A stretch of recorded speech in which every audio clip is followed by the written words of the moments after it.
The Days of Our Lives preview video for the week of August 17 to August 21 just dropped, and we need to unpack all of this because it is an absolute lot to process. So the weekly promo kicks off with something that honestly makes me want to throw my remote at the television screen. Abe Carver and Theo Carver are at the hospital, and they're standing over Lexie because if you remember from last week, they found her collapsed in the Demera tunnel after she tried to sneak away to spare them the pain of watching her fade. And let's be real here for a second. What were the writers actually thinking with this entire storyline? They brought Nikki Crawford in to play Lexie, gave us all this beautiful hope that Abe and his true love were going to get a second chance at life together, and now they are just ripping it away again. It is exhausting. It really truly is. I've been watching this show for years, and sometimes you just have to ask why. Why put Abe Carver through the exact same trauma of watching his wife die from a medical crisis all over? Back in 2012, it was a fatal brain tumor, and now it's this failing Versavix resurrection serum. EJ played God with his sister's life, and now Abe and Theo have to pay the ultimate price. The doctors at the hospital basically tell them there is nothing more they can do except make her comfortable in her final hours. Her final hours, just typing that makes me so incredibly frustrated. Theo is standing there, and you can just see the absolute heartbreak etched all over his face. He's already been through so much, and now his mom, who just came back from the dead, is dying again. The spoilers say Abe and Theo will be right by her side as she passes away. I'm honestly dreading watching these scenes because James Reynolds is going to act the house down, and we are all going to be sobbing into our couches. Maybe I'm being too harsh on the writers. Okay, that sounded dramatic, but you get what I mean. It just feels like trauma for the sake of trauma. But then the show does that thing they always do, the circle of life. Because while one Salem legend is taking her last breath in one hospital room, another life is entering the world just down the hall. Johnny Demera is holding Chanel's hand as she goes into labor. And guys, this is not just a normal soap opera birth where the mom sweats a little bit and then there's a perfectly clean baby 2 minutes later. No, the delivery takes a very complicated turn. We already know Chanel has been battling breast cancer while pregnant, and she delayed her treatments to protect this baby. She has been so incredibly brave, dealing with early labor scares and bleeding, and now the moment of truth is actually here. Johnny is absolutely terrified. You can see the sheer panic in his eyes in the preview. He has been so paranoid about losing Chanel this entire time. He even stepped down from Demera Enterprises just to support her, and now he is standing in that delivery room watching the monitors beep and the doctors rush around looking frantic. What if he loses both of them? What if the baby doesn't make it? Or Chanel? Honestly, I don't think the show would kill off Chanel right now, especially after Lexie, but they are definitely going to drag out the suspense for all it's worth. Johnny is holding her hand so tight, just praying for a miracle. And, Paulina Price is probably pacing the waiting room, losing her absolute mind. Paulina has already had to step aside for Lexie, and now her precious daughter is fighting for her life in the delivery room. It's a beautiful contrast to the Lexie situation, highlighting the beginning and end of life, but my nerves are completely shot. I can't take much more hospital drama. I just want Chanel and Johnny to be happy and have a healthy baby. And speaking of hospital drama, let's shift gears and talk about Joy Wesley. So Joy is also facing some terrifying news this week. Kayla Johnson sits down with her to go over her medical condition. Remember that car crash she had a while back? The one where her tire blew out and she had baby Kelsey in the backseat? Well, apparently the injuries from that are way worse than anyone originally thought. Joy has been dealing with this sudden, severe hand pain, and now Kayla tells her she is struggling with spinal stenosis. Kayla literally looks at a terrified Joy and says, the worst case scenario is paralysis. Paralysis. Let that sink in. Okay, let me just pause here and vent for a second. I have not been the biggest fan of Joy Wesley. She has been so manipulative with Alex Kyriakis, using baby Kelsey to drive a massive wedge between him and Stephanie.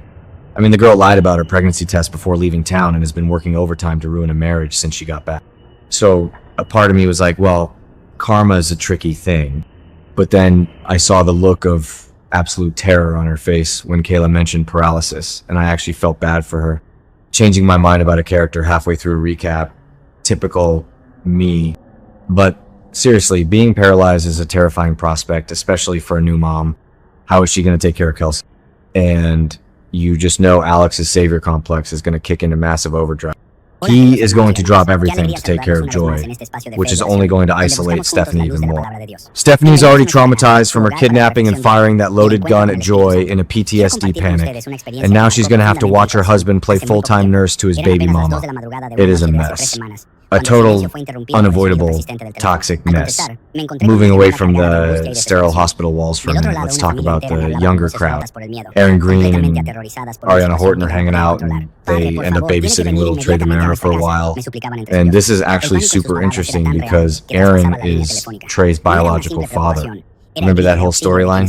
So Aaron is getting this unexpected, quiet chance to bond with his biological son. It's a subtle moment, but it's loaded with so much history. Ari is just there helping out, completely unaware of the massive emotional weight Aaron is probably feeling holding that little boy. Plus, Ari is probably just glad for the distraction since she is still dealing with the fallout of finding out her mom, Gabby, bribed Liam to leave town. It's a nice little break from all the screaming and crying at the hospital. Just a sweet, slightly complicated babysitting gig that gives Aaron a moment of peace. And we also get a little bit of romance to lighten the mood. Foster and Julie Williams are spending the evening together, and things take a very romantic turn. Foster unexpectedly kisses Julie, and I have to say, I am so torn on this. Doug Williams was the epic love of Julie's life. They were a legendary institution on this show, and seeing her with another man feels almost wrong, but at the same time, Susan Seaforth Hayes is a total legend, and she deserves a front burner storyline that isn't just her crying. Julie shouldn't just be sitting in the Horton house knitting and looking at old photographs. Foster is charming, sure, but the fans on social media are already convinced he is hiding some dark secret from her past. Who actually believes this is going to end well? Nobody. But for now, they share a sweet, surprising kiss, and Julie has to decide if she is ready to open her heart again and let go of the immense guilt she feels over moving on from Doug. Finally, we absolutely have to talk about alimony. Leo Stark is still being held captive by his villainous ex, Dmitry von Leuschner. Dmitry is completely obsessed and refuses to let Leo go, holding him and Gwen hostage. He thinks he can force Leo to love him again by locking him up. But Leo is actually being the voice of reason here, which is wild because Leo is usually the most chaotic person in any room he walks in. Leo looks Dmitry dead in the eye and pleads with him. He says, "If you really love me, let me go." It's surprisingly emotional and raw. Leo knows that Dmitry can't force a real, genuine relationship out of a hostage situation. He's trying to appeal to whatever tiny shred of humanity Dmitry has left, and it looks like it might actually work. The spoilers say that Leo will soon be making his way back to Salem. So maybe Dmitry finally realizes the truth and surrenders to the fact that it's over. Or maybe Ray Fernandez swoops in and negotiates the deal of the century. Either way, Leo is coming home, which means he is going to be thrown right back into the drama with Javi and Gus. Because Leo cannot just sit quiet. He has to scheme and ruin live. But honestly, after being locked up in an Alamanian compound, maybe he deserves to cause a little trouble back. When you zoom out and look at this entire week, it really highlights the absolute roller coaster that this show is fame. You've got the tragic end of a legacy character with Lexie contrasted directly with Chanel bringing a new generation into the DeMera and Price families. It's that classic soap opera storytelling where tragedy and joy are happening in the exact same building. And then you throw in the messy custody and relationship drama with Alex, Stephanie, and Joy, and the high-stakes international hostage crisis with Leo and Dmitry. It's a lot to balance, but somehow it all fits together. The writers are definitely putting us through the emotional ringer this arc. I just hope that by the end of the week we get at least a few happy moments to balance out the tears. But knowing Salem, we are probably just setting the stage for even more chaos heading into the fall. Seriously, nobody ever gets a break in this town. Let me know what you guys think in the comments.